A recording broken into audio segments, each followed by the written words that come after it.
Hello, dear students. I am Dr. Anil Patel from Yogi classes Nizampura Vadodara. Last lecture में हम देख रहे थे स्टैंडर्ड 11th में अकाउंटेंसी में पार्ट था सेकंड, चैप्टर नंबर था 5th फाइनल अकाउंट। बुक में आपको दिखाई देगा financial statement of business organisation. Financial statement of business organisation means final account. आज आपको देखना है आपका लेक्चर नंबर 11। इंपॉर्टेंट क्वेश्चन है, हम एडजस्टमेंट देख रहे हैं। एडजस्टमेंट की फाइनल अकाउंट में इफ है तो from the following information prepare final account. आज दो हिडन एडजस्टमेंट भी हम देखेंगे। First one salaries. आपको याद होगा सैलरीज हम कहां पे लिखते थे? प्रॉफिट एंड लॉस अकाउंट में डेबिट, मगर ब्रैकेट में दिया है 3000 पर मंथ। मंथली 3000, साल में कितने मंथ होते हैं? 12। तो 12 मंथ का कितना होना चाहिए? 36,000। 33,000 गिवन इन ट्रायल बैलेंस, 33 दिया है।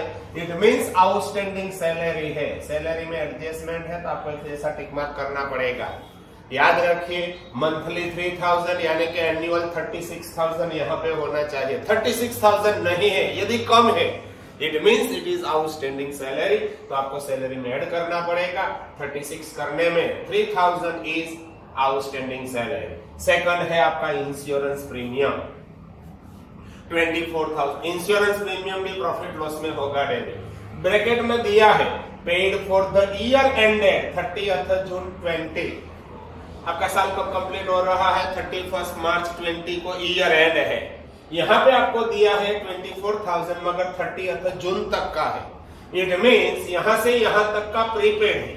यदि ब्रैकेट में जो डेट दी है उसके बाद की है, ये डेट के बाद की है तो प्रीपेड है, इससे पहले की है तो आउटस्टैंडिंग है, इसके बाद की है यानी कि प्रीपेड। प्रीपेड इंश्योरेंस प्रीमियम है। मैं वर्किंग करूंगा, कैसे वर्किंग करता हूं थोड़ी देर के बाद दिखाई देगा आपको। ये भी हिडन एडजस्टमेंट है। इंश्योरेंस प्रीमियम भी हम इनर कॉलम लिखेंगे, जितना भी प्रीपेड है उसमें से लेस करेंगे। Next one bad debts and bad debts reserve. ये है बैड डेब्ट्स, ये है आपका बैड डेब्ट्स रिजर्व। कहां पे लिखेंगे? प्रॉफिट लॉस की डेबिट साइड और टेबल। आपको टेबल याद होना चाहिए। लास्ट लेक्चर में भी टेबल आया था, सेकंड टाइम आ रहा है, अब आपको परफेक्ट हो जाना चाहिए। नेक्स्ट वन है dividend received, it is income. कहां पे लिखेंगे? प्रॉफिट एंड लॉस अकाउंट में होगा क्रेडिट। वेरी मोस्ट इंपोर्टेंट ये है 12% इन्वेस्टमेंट। मैंने इन्वेस्टमेंट किया है। इन्वेस्टमेंट जब भी मैं करता हूं इट इज एसेट, तो यहाँ पे लिखेंगे asset side of balance sheet. यहाँ पे मैं लिखूंगा 12% इन्वेस्टमेंट। याद रखिए मैंने इन्वेस्टमेंट किया है 1 लाख। 1 लाख का 12% यानी कि 12,000 इंटरेस्ट मिलना चाहिए। याद रखिए 1 लाख का मैंने इन्वेस्टमेंट किया है, 12% रेट ऑफ इंटरेस्ट है यानी कि एनुअल इंटरेस्ट 12,000 होना चाहिए। यदि 12,000 ट्रायल बैलेंस में दिया है तो कोई दिक्कत नहीं है।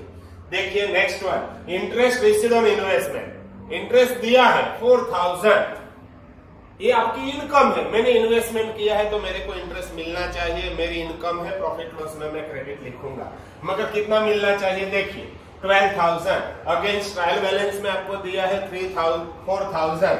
It means remaining is outstanding interest. Investment में ऐड हो जाएगा, जितना भी रिमेनिंग है उतना। एंड सेकंड इफेक्ट कहां पे लिखेंगे? प्रॉफिट लॉस के क्रेडिट में यहाँ पे 12 होना चाहिए टोटल। दोनों जगह पे टिक मार्क करेंगे तो भी चलेगा, एक जगह पे टिक मार्क करेंगे तो भी चलेगा। इन्वेस्टमेंट का इंटरेस्ट इन्वेस्टमेंट में ऐड करेंगे तो भी चलेगा, सेपरेट लिखेंगे तो भी चलेगा। Next one sundry debtors and sundry creditors. Debtors का डेबिट बैलेंस होगा। डेबिट बैलेंस बैलेंस शीट में एसेट साइड, क्रेडिटर्स का क्रेडिट बैलेंस यहाँ पे नहीं दिया है, लिख देता हूँ क्रेडिट बैलेंस। ये लिखूंगा यहाँ पे 15,000, यहाँ पे होगा 21,000। Very most important point of है provident fund. Provident fund is retirement benefit of the employee. जब एम्प्लॉय रिटायर्ड होगा तब उसको जो पेमेंट आपको करना है फर्म को यानी कि आपकी ऑर्गेनाइजेशन को जितना भी पेमेंट करना है it is called as provident fund. ये लायबिलिटीज है तो आपको लिखना है liability side. Very most important provident fund investment. जितना भी प्रोविडेंट फंड है फर्म क्या करती है? उसको इन्वेस्ट कर देती है। आपने इन्वेस्टमेंट किया है, इट इज एसेट, तो कहां पे लिखेंगे? Asset side of balance sheet. Next and important point, contribution to provident fund. ये क्या है कंट्रीब्यूशन? जितना पीएफ में एम्प्लॉय कंट्रीब्यूट करता है उतनी अमाउंट कौन कंट्रीब्यूट करेगा? फर्म, यानी कि company. It means partnership firm, proprietorship firm, company जो भी हो, हमने कम कंट्रीब्यूट किया है एम्प्लॉय के प्रोविडेंट फंड में। इट मींस मेरे लिए एक्सपेंस है, फर्म के लिए एक्सपेंस है, तो कहां पे लिखेंगे? Contribution is expense, contribution to PF profit loss में हो जाएगा debit. Next one, interest on PF investment. जो मैंने पीएफ में इन्वेस्टमेंट किया है उस पर इंटरेस्ट मिलेगा। इन्वेस्टमेंट करें तो इन्वेस्ट मिलेगा, मगर इंटरेस्ट मिलेगा, मगर ये इंटरेस्ट मेरा नहीं है, ये इंटरेस्ट एम्प्लॉय का है। तो आपको प्रोविडेंट फंड में ऐड करना, ये नया पॉइंट है, फर्स्ट टाइम आ रहा है। देखिए, यदि इंटरेस्ट ऑन पीएफ इन्वेस्टमेंट है, इंटरेस्ट ऑन पीएफ इन्वेस्टमेंट है, तो प्रोविडेंट फंड में लायबिलिटी साइड आपको ऐड करना है, यहां पे लिखना नहीं है, याद रखिए। From the debtors 1000 is irrecoverable. Debtors में से 1000 आपको मिलने वाला नहीं है, यानी कि बैड डेट्स है डेटर्स में tick mark. And maintain bad debts reserve at 10% of debtors. Debtors पे अभी और आपको बीडीआर रखना है। डेटर्स में सेकंड एडजस्टमेंट है, डेटर्स में आपको 2 टिक मार्क करना पड़ेगा। Last one, dividend ₹3000 received in advance. आपको एडवांस में मिल चुका है डिविडेंड, तो डिविडेंड में से मैं क्या करूंगा? लेस। और इनकम रिसीव्ड इन एडवांस यहां से लेस होगा, तो opposite liability side of balance sheet आ जाएगा। चलो करते हैं स्टार्ट। जो हिडन एडजस्टमेंट है वो आपको साथ में करना है, जो एक्सप्रेस एडजस्टमेंट नीचे दिए हैं एडजस्टमेंट वो आपको लास्ट में करना है। सबसे पहले आपको दिया है सैलरीज, कहां पे लिखेंगे? प्रॉफिट एंड लॉस अकाउंट में डेबिट, यहां पे लिखेंगे सैलरीज 33,000। ब्रैकेट में जो दिया है वो आपके लिए इंपॉर्टेंट है, 3000 पर मंथ। यहाँ पे जो भी मैं एक्सपेंस या तो इनकम लिखूं ना, वो ईयरली होना चाहिए, साल का होना चाहिए। इट मीन्स यहां तक का होना चाहिए 31 मार्च 20 तक का। इट मीन्स मेरे को दिखाई दे रहा है मंथली 3000, तो साल का फुल ईयर कितना होगा? 3000 इंटू 12, 36,000 यहाँ पे होना चाहिए। तो मेरे को 36 करना है, तो प्लस यहाँ पे प्लस हो जाएगा आउटस्टैंडिंग सैलरी। कितनी आउटस्टैंडिंग होगी? 3000। यहाँ पे प्लस हो रहा है तो सेम साइड, यहाँ से यदि माइनस हो रहा है तो अपोजिट साइड। तो मैं सेम साइड यहाँ पे लिखूंगा आउटस्टैंडिंग सैलरीज, लास्ट में लिखेंगे तो अच्छा है। It is also called as salaries payable. Next one, insurance premium. ये इंपॉर्टेंट है। इंश्योरेंस प्रीमियम इज एक्सपेंस, आपको लिखना है प्रॉफिट एंड लॉस अकाउंट में डेबिट। इंश्योरेंस प्रीमियम दिया है आपको 24,000, मगर जो ब्रैकेट में दिया है वो इंपॉर्टेंट है। ब्रैकेट में जो डेट दी है, यदि 31 मार्च के बाद की है, यस बात की, तो इट इज प्रीपेड। तो यहाँ पे मैं वर्किंग करूंगा, देखिए कैलकुलेशन ऑफ प्रीपेड इंश्योरेंस। जगह कम है तो यहाँ पे आपको देखना पड़ेगा प्रीपेड इंश्योरेंस। याद रखिए general insurance premium is paid for 12 months. वैसे ही यहाँ पे लिखा है paid for year and, year यानी कि 12 मंथ। ये 12 मंथ का है 24,000, तो यहाँ पे आपको लिखना है इफ मंथ्स 12, अमाउंट है 24,000। कितने मंथ एक्स्ट्रा है? 31 मार्च के बाद कितने मंथ है? 31 मार्च टू 30 जून, यानी कि 3 मंथ ज्यादा है। तो 3 मंथ का कितना होगा? मेरे को दिखाई दे रहा है 6,000, यानी कि 6,000 इंश्योरेंस प्रीमियम इज प्रीपेड। तो इंश्योरेंस प्रीमियम में से आपको करना है लेस प्रीपेड। कितना है प्रीपेड इंश्योरेंस प्रीमियम? 6,000, ये हो जाएगा 18,000। माइनस है तो आपको लिखना है अपोजिट साइड। करंट एसेट है तो थोड़ा नीचे, यहां पे मैं लिखूंगा prepaid insurance, prepaid insurance premium. कितना प्रीपेड है? ₹6,000। Okay, next one, bad debts and bad debts reserve. आपको ये तो आपको याद ही होगा, bad debts and bad debts reserve, और टेबल में यहाँ पे बनाता हूँ। देखिए सबसे पहले लिखूंगा बैड डेब्ट्स, ये कौन सा है? Trial balance, plus bad debts कहां से आने वाला है? एडजस्टमेंट, प्लस करेंगे बैड डेब्ट्स रिजर्व, ये भी एडजस्टमेंट से, ये तीनों का हो जाएगा टोटल, एंड लास्ट में लेस होगा bad debts reserve given in trial balance. ये पूरा टेबल आपका हो गया। बैड डेब्ट्स, ये बैड डेब्ट्स है आपका 4000 and 10500 is a BDR trial balance का लास्ट में लेस, एडजस्टमेंट का दोनों बीच में आने वाला है। Dividend received, it is income, कहां पे लिखेंगे? प्रॉफिट एंड लॉस अकाउंट में क्रेडिट, यहां पे मैं लिखूंगा डिविडेंड रिसीव। आपको लिखना है इनर कॉलम, कितना है डिविडेंड रिसीव? मेरे को दिखाई दे रहा है 18,000, 1 लाइन ब्लैंक्स, इसमें भी एडजस्टमेंट है। Very most important 12% investment. सबसे पहले फिक्स एसेट होती है, आज कोई फिक्स एसेट नहीं है, बाद में इन्वेस्टमेंट, बाद में करंट एसेट। तो यहाँ पे मैं लिखता हूं 12% इन्वेस्टमेंट। कितना है 12% इन्वेस्टमेंट? जगह कम है इसलिए मैं शॉर्ट फॉर्म यूज कर रहा हूं। मेरे को दिखाई दे रहा है 12% इन्वेस्टमेंट है आपका 1 लाख। इट मीन्स 1 लाख का 12%, 12,000 इंटरेस्ट होना चाहिए क्रेडिट साइड। मेरे को इंटरेस्ट दिखाई दे रहा है, इनकम है। यदि मैं इन्वेस्ट करूंगा तो मेरे को इंटरेस्ट मिलेगा। यहाँ पे लिखेंगे credit by interest on investment. 4,000 is given in trial balance. यहाँ पे देखिए 12% ऑफ दिस 1 लाख का 12% कितना होना चाहिए? 12,000। यहाँ पे 12,000 प्रॉफिट लॉस में क्रेडिट होना चाहिए। 4,000 ट्रायल बैलेंस में दिया है, तो प्लस इंटरेस्ट रिसीवेबल, कितना है रिसीवेबल ऑन इन्वेस्टमेंट? इन्वेस्टमेंट पे रिसीवेबल है, कितना रिसीवेबल है? 8,000। या प्लस हुआ है तो सेम साइड यहां भी हो जाएगा plus interest receivable on investment. ये इन्वेस्टमेंट पे अभी तक आपको मिला नहीं है, मिलने का बाकी है, यानी कि रिसीवेबल है 108 आपका इन्वेस्टमेंट हो गया। ये इंपॉर्टेंट था। Next one, sundry debtors and creditors. Debtors का डेबिट बैलेंस होगा, डेबिट बीइंग एसेट, तो एसेट साइड हम लिखेंगे सन्ड्री डेटर्स। अमाउंट मेरे को दिखाई दे रहा है 21,000। 3 लाइन आपको ब्लैंक्स रखनी है, 2 एडजस्टमेंट है। एंड क्रेडिटर्स, क्रेडिटर्स हम कहां पे लिखेंगे? Liability side of balance sheet, यहाँ पे लिखेंगे sundry creditors. Sundry creditors means excess यदि ज्यादा है तो सन्ड्री लिखते हैं, सिर्फ क्रेडिटर्स नहीं, सन्ड्री क्रेडिटर्स। प्रोविडेंट फंड, ये इंपॉर्टेंट है। देखिए प्रोविडेंट फंड में कहां पे लिखूंगा? याद रखिए प्रोविडेंट फंड आपको लिखना है liability side inner column. Provident fund कितना है? प्रोविडेंट फंड क्रेडिट बैलेंस है, liability side inner column 30,000। Next one,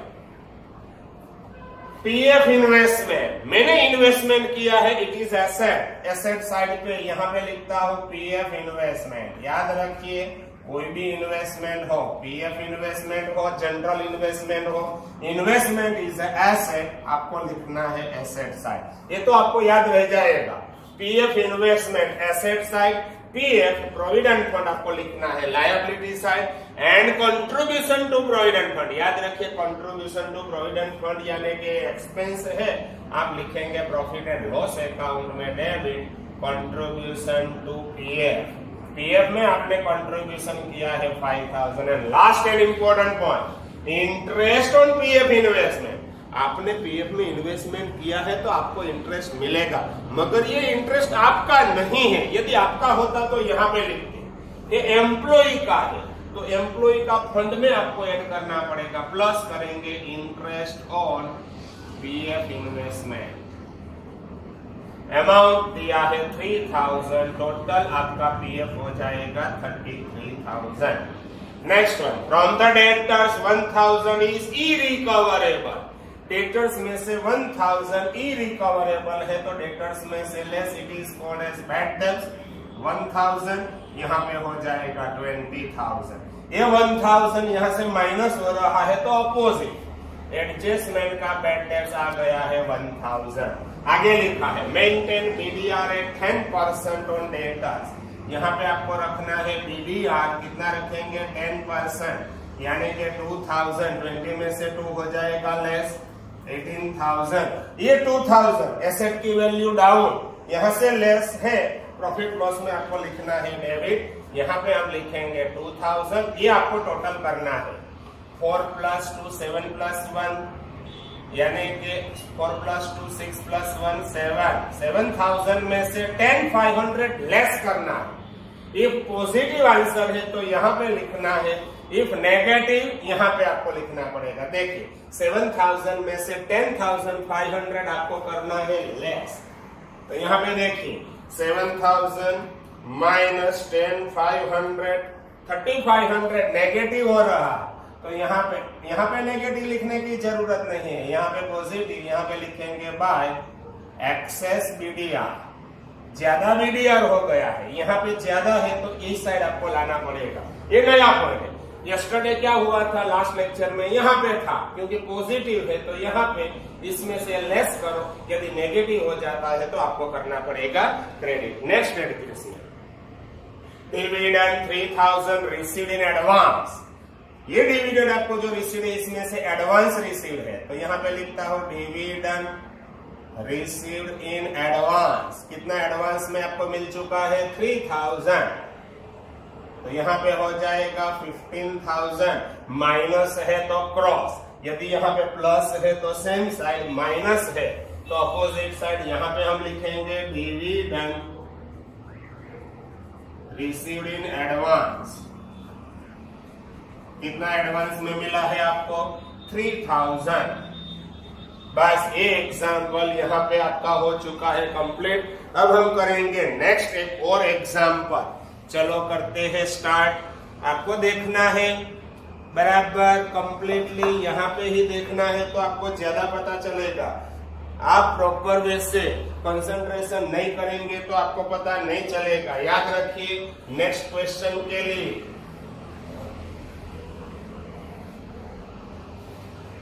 और ज्यादा आपको एक्सप्लेन अभी करने की जरूरत नहीं है, फिर भी यदि आपको जरूरत है तो ये लेक्चर आपको 2 बार देखना पड़ेगा।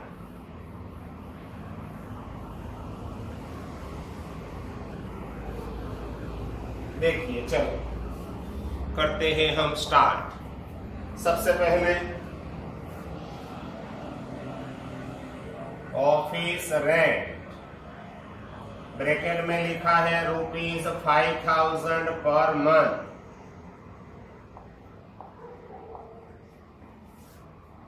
$70,000। Next one is insurance premium,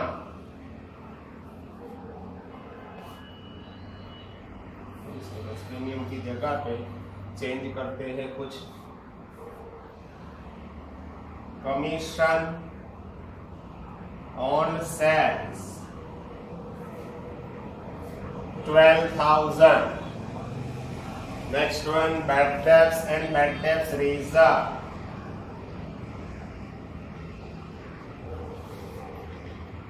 $3,000, $11,000।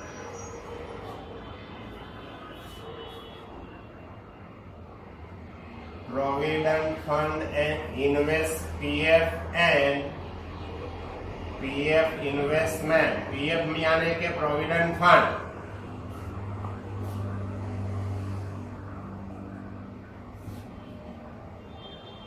$12,000, $10,000। कौन सा PF है, कौन सा सॉरी यहाँ पर लिखेंगे 15,000। Next one, sorry just minute में यहाँ पे चेंज करता हूं,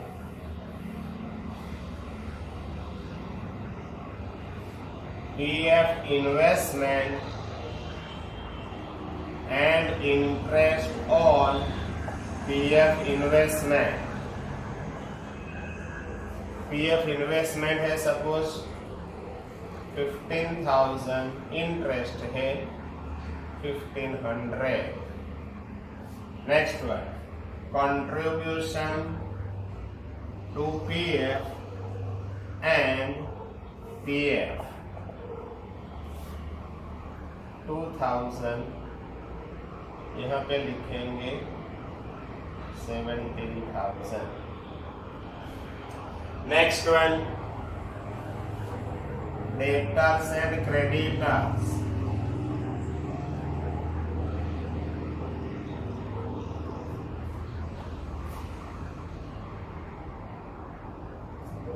$21,500 and $12,000.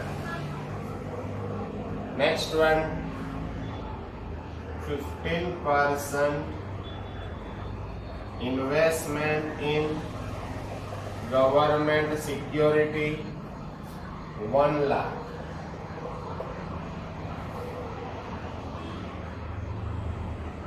Interest received on government security, 5,000. And last one,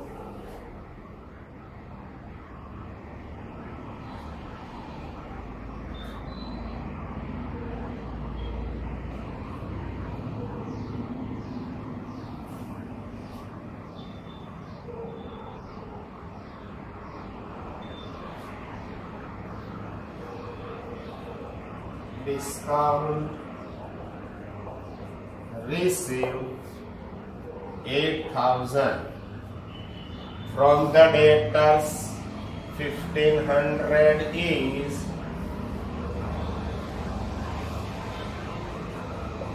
hopeless, यानी कि मिलने वाला नहीं है, hopeless है। Maintain bad debts reserve at 10% on debtors. Second, discount ₹1,000 received in advance. Discount आपको एडवांस में मिला है। ये हो गया आपका नया क्वेश्चन। यहाँ पे भी सब कुछ निकाल रहा हूं।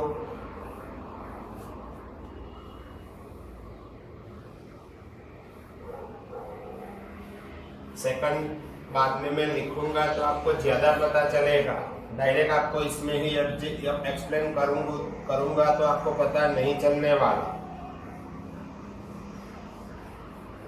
ये हो गई आपकी profit loss credit side. Debit पहले क्लियर हो चुका है। ये आपका क्रेडिट साइड।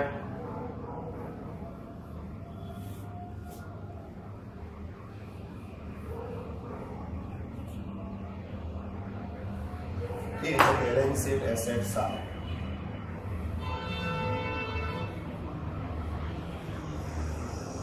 चलो सबसे पहले स्टार्ट करते हैं।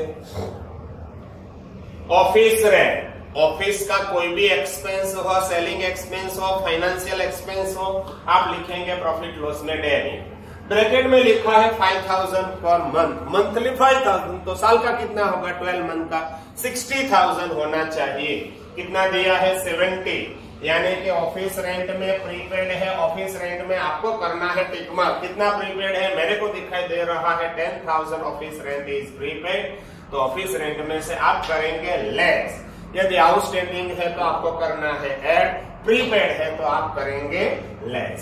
Next one, commission on sales, it is expense. कहां पे लिखेंगे? प्रॉफिट एंड लॉस अकाउंट में होगा debit.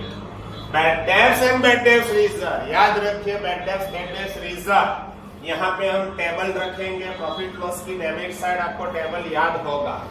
Very most important, PF investment and interest on PF investment.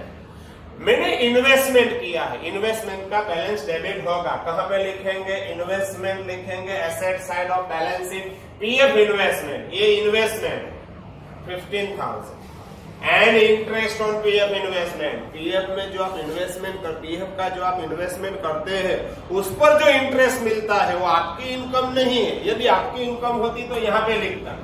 ये इनकम किसकी है? एम्प्लॉय की।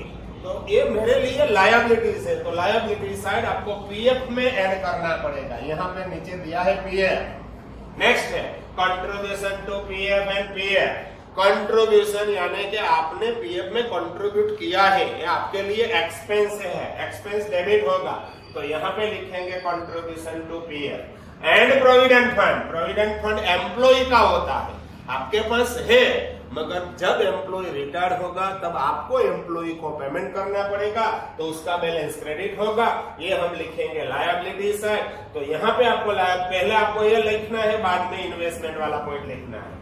डेटर्स एंड क्रेडिटर्स, डेटर्स का debit balance, debit being asset तो लिखेंगे asset side of balance sheet, creditors का credit balance, credit being liabilities तो हम लिखेंगे liability side of balance sheet. Very most important, 15% investment in government security, आपने investment किया है गवर्नमेंट सिक्योरिटी में, इट इज एसेट, तो हम लिखेंगे asset side of balance sheet. 1 lakh, 1 lakh पे आपको इंटरेस्ट कितना मिलना चाहिए? 15%, यानी कि 15,000 इंटरेस्ट मिलना चाहिए। लिखा है interest received on government security 5,000, ये आपके लिए इनकम है, आपने गवर्नमेंट सिक्योरिटी में इन्वेस्टमेंट किया है, तो यहाँ पे 5,000 पहले आपको लिखना है। मिलना कितना चाहिए? यहाँ पे देखिए 1 लाख का 15%, 15,000 अगेंस्ट रिसीव्ड आपको दिया है 5,000। इंटरेस्ट में एडजस्टमेंट है 10,000 रिसीवेबल की सेकंड इफेक्ट आप इन्वेस्टमेंट में ऐड भी कर सकते हैं, सेपरेट भी लिख सकते हैं, both are valid. Next one, discount received, it is income, कहां पे लिखेंगे? प्रॉफिट एंड लॉस अकाउंट में credit. Adjustment from the debtors 1500 is hopeless, hopeless यानी कि मिलने वाला नहीं है, वो गया, यानी कि डेटर्स ने आपको चुना लगा दिया, तो डेटर्स में से हो जाएगा लेस। मेंटेन डेटर्स रिजर्व 10% और डेटर्स पे बीडीआर रखना है आपको 10%, दोनों डेटर्स में से लेस, 2 एडजस्टमेंट है तो आपको 2 टिक मार्क करना पड़ेगा। Next and last, discount ₹1000 received in advance, यहाँ पे जो डिस्काउंट रिसीव्ड है इसमें 1000 आपको एडवांस में मिल चुका है, तो डिस्काउंट में से आपको क्या करना पड़ेगा? लेस। चलो करते हैं स्टार्ट। सबसे पहले आपको दिया है ऑफिस रेंट, कहां पे लिखेंगे? प्रॉफिट लॉस में डेबिट, ब्रैकेट में देखना पड़ेगा हिडन एडजस्टमेंट 70,000, ब्रैकेट में लिखा है 5,000 पर मंथ, यदि मंथली 5,000 होगा तो साल में मंथ होते हैं 12, तो 5,000 इंटू 12 60,000 यहाँ पे इंटरेस्ट आना चाहिए। यदि कम है तो आउटस्टैंडिंग, ज्यादा है तो प्रीपेड, ज्यादा है, कितना ज्यादा है? 10,000, तो ये लेस करना पड़ेगा। It is called as prepaid rent, आपने एडवांस में पेमेंट किया है, हिडन एडजस्टमेंट है, कहां पे लिखेंगे? Asset side of balance sheet, यहां पे मैं लिखूंगा प्रीपेड ऑफिस रेंट। कितना प्रीपेड है मेरे को दिखाई दे रहा है? 10,000। Second, commission on sales, it is expense, profit loss में होगा debit, commission on sales, sales पे कमीशन आपने दिया है 12,000। Next one, bad debts and bad debts reserve, ये 4th टाइम आ रहा है, अभी तो आपको 100% पता चलना चाहिए बैड डेब्ट्स रिजर्व का टेबल। ये देखिए बैड डेब्ट्स, ब्रैकेट में लिखता हूं टीबी यानी कि ट्रायल बैलेंस का, इसमें ऐड होगा बैड डेब्ट्स, ये कहां से लाएंगे हम? Adjustment plus bad debts reserve, कहां से आएगा? एबी एडजस्टमेंट, एडजस्टमेंट आपको दोनों बीच में रखना है, तीनों का टोटल, एंड लास्ट में हम करेंगे लेस, क्या लेस करेंगे? Bad debts reserve given in trial balance. सबसे पहले बैड डेब्ट्स, ये बैड डेब्ट्स है, ये बैड डेब्ट्स, ये फर्स्ट, ये लास्ट, तो फर्स्ट देखिए bad debts 3,000 first and 11,000 is bad debts reserve of trial balance, last में हम करेंगे लेस। एडजस्टमेंट जब आएगा तब यहाँ पे लिखेंगे, अभी आगे आपको चलना है। पीएफ इन्वेस्टमेंट, आपने पीएफ में इन्वेस्टमेंट किया है, इन्वेस्टमेंट इज एसेट, तो यहाँ पे मैं लिखूंगा पीएफ इन्वेस्टमेंट। कितना है पीएफ इन्वेस्टमेंट? डेबिट बैलेंस होगा, इन्वेस्टमेंट का balance debit, and interest on PF investment, वो यहाँ पे जो पीएफ हम लिखेंगे उसमें ऐड करेंगे, थोड़ी देर के बाद, अभी लिखता हूँ इंटरेस्ट आ चुका है। कंट्रीब्यूशन टू पीएफ, मैंने पीएफ में कंट्रीब्यूशन किया है, it is expense, debit balance होगा, प्रॉफिट लॉस में होगा debit to contribution to PF, PF में आपने कंट्रीब्यूशन किया है 2,000।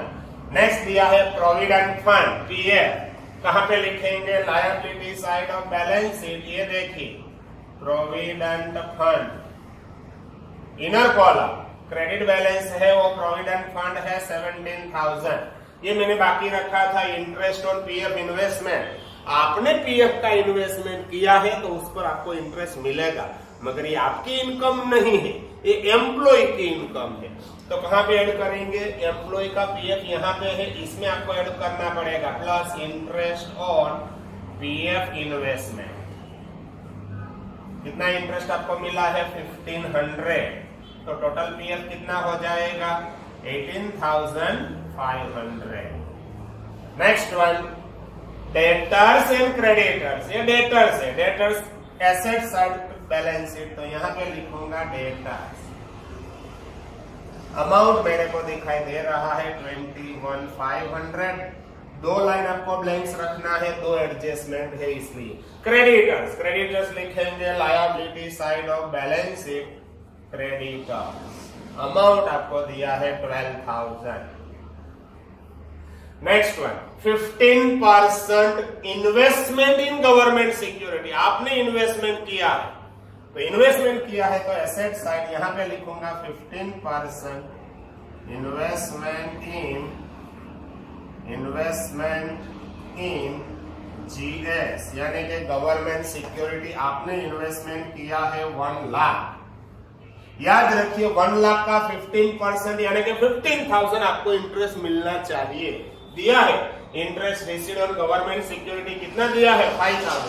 15,000 होना चाहिए। तो सबसे पहले मैं इनर कॉलम लिखूंगा bye interest on interest received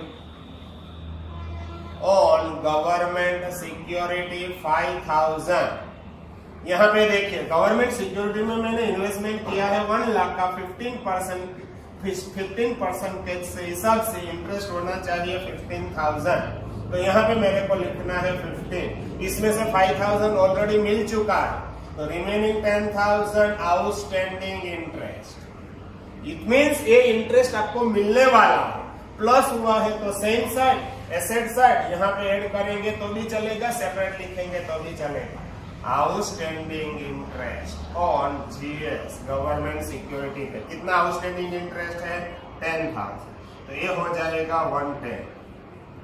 next one, discount received, it is income. Profit loss में होगा credit inner column by discount received. कितना है डिस्काउंट रिसीव्ड? मेरे को दिखाई दे रहा है 8,000। ये इनर कॉलम लिखना है, इसमें एडजस्टमेंट है। First adjustment, from the debtors 1500 is hopeless. Debtors में से 1500 होपलेस है, तो डेटर्स में से आपको करना है less. It is called as bad debts. Adjustment का बैड डेब्ट्स आ गया है 1500, यहाँ पे हो जाएगा 20,000।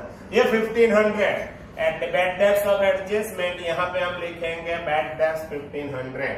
आगे दिया है maintain bad debts reserve 10% on debtors. ये भी डेटर्स में से होगा लेस BDR 10% यानी कि 2,000। ये हो जाएगा 18,000। ये 2,000 बैड डेब्ट्स रिजर्व एडजस्टमेंट का यहाँ पे लिखेंगे 2,000। तीनों का टोटल 3 + 1 4, 4 + 2 6,500। याद रखिए 6,500 में से आपको लेस करना है 11,000। अगेन रिमाइंड कर रहा हूं 6,500 माइनस 11,000। यदि पॉजिटिव आता है तो यहाँ पे लिखेंगे, यदि नेगेटिव हो जाता है तो अपोजिट साइड। नेगेटिव हो रहा, मगर यहाँ पे आपको नेगेटिव नहीं लिखना है, यहाँ पे पॉजिटिव लिखना है। क्या लिखेंगे? Bye access BDR। ये BDR ज्यादा हो गया है वहां पे, इसलिए मैंने यहाँ पे किया है क्रेडिट 4,500।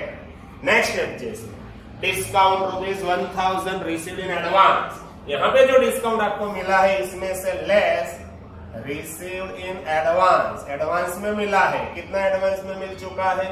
1,000। तो यहाँ पे हम लिखेंगे 7,000।